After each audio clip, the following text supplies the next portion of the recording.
Ryan, this is for you. You've spent many long years with the Oilers organization. You know, there may have been times when you doubted that you would ever be here, and I'm just wondering what you're thinking the morning of the Stanley Cup Final. Definitely excited to get it started for sure. I think like most players, you go through some tough times. It's rare for it to all just go well for your entire career. So I kind of went through that at the start of the career, and then had some really good years where we really had a belief in the team. And I think we've, especially this core group, has always believed that we've had it in us to get to this point. But obviously it's a long road and difficult to do. So we're excited to be here. Fourth row left, Stephen. Mattias, what has Paul Coffey done for you guys as a defense, and kind of what has he brought to the coaching staff?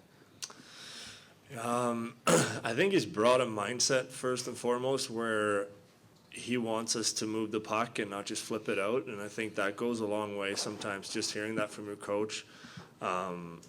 We all know how to play defense, and that's usually what you get taught. And I mean, when you look at video with the coach the next day and you had a bad game, usually you don't go through your breakouts, you go through your bad defensive plays. So again, he's come in and he's kind of just been, you guys need to play, you guys need to be free. We have some of the best forwards in the world. We need to hit them in stride on the tape, and I think that's the biggest thing that he's brought to us. And obviously he has experience like nobody else. So when he says something, you obviously listen because he's teaching you from experience, and I think he's been a great asset for us.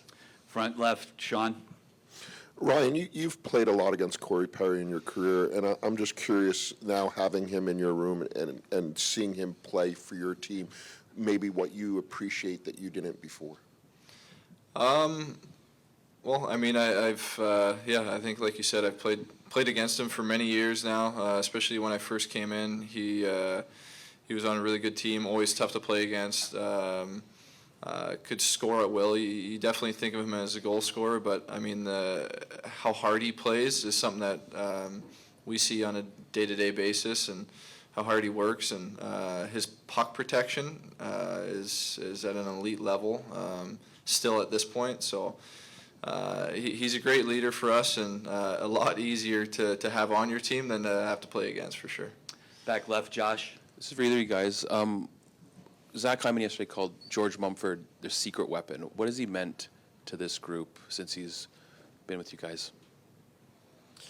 I think he's meant a lot. I think obviously different guys use him differently, and I think that's always the way it should be. Some guys need it more, some guys need it less. But he's just he comes in and he always has a smile on his face, and he kind of brings a vibe into the room where he takes down the seriousness of everything, and sometimes that can be a great thing and a great asset for us. So it's been great working with him, and he's obviously had an influence on a lot of guys in our room.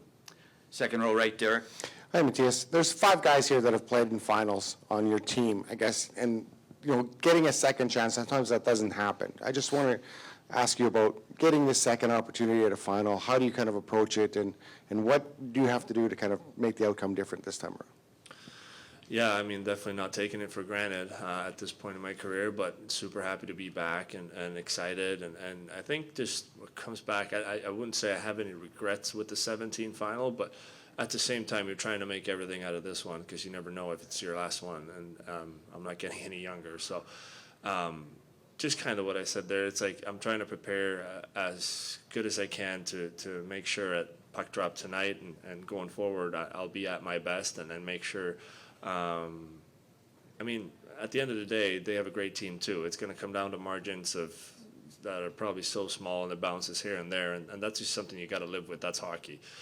So you can't get too into it either where you're just trying to prepare forever. It's going to be a hockey game, and at the end of the night, you never know who's going to come out winning on out of those games. But at least I'm trying to do everything I can for myself to be at the top of my game and our team to be at top of our game. We'll take a couple more on the left, Pierre. Mattias, I remember the day before the playoffs started, day before Game 1 against LA, you were chatting after practice, and one of the things you talked about that day was needing to find a way during a playoff run to win some ugly games where you're not going to have your A game every night, and that's how you go deep. And, of course, here you are in the Cup Final, but no greater example probably than Game 6 against Dallas where the A game wasn't there. How big will that be in this series where there might be moments in games where it's a bit of a survival hockey and you just got to get through it? Where do you think the confidence of this team is to sort of fight through that?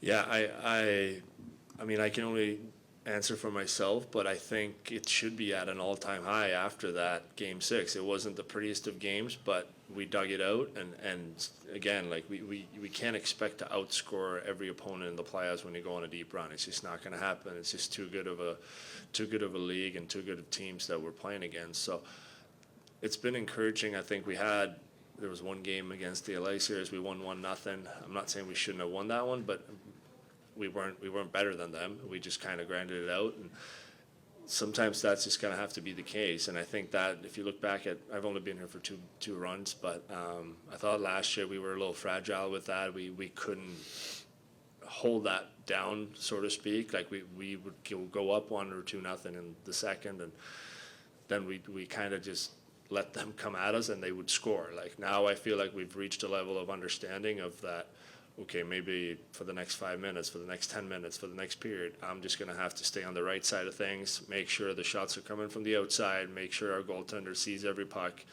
and kind of, as I said earlier, just grind it out. And I think we've had games in this playoffs where we've done that, and I think there's an understanding in the room from everybody that that's just going to have to be the case sometimes. Hopefully we don't have to do it too much. I'd rather play great games and outplay them, but usually that's not the reality. Last one, fourth row on the left, JF. Question for Mattias. You can only dress 6 defensemen, so tonight Vincent Desharnais will not be playing. From the outside, he seems to be the type of person where it's team first. How can you describe the way he's acting since he's not playing, Vinny? Vincent? Yeah, Vincent. Yeah, he's been great. I mean, he's been great on the ice, great off the ice. He's a really true professional when it comes to that. He's very with his warm-ups, with everything. He's such a true pro. But again, somebody's going to have to not play, and when he doesn't, he's always feels like he's always a part of the team still. He doesn't go down on anything. He just try to whatever he can do to make the team better, even though he's not playing, he's doing. So I've been really impressed with that because, I mean, he's not the youngest anymore, but he doesn't have that much experience, so it's easy for those kind of guys to just kind of disappear, but he has not. He's been around the team. I feel like he's doing everything possible that he can to help us, even though he may not be on the ice every night.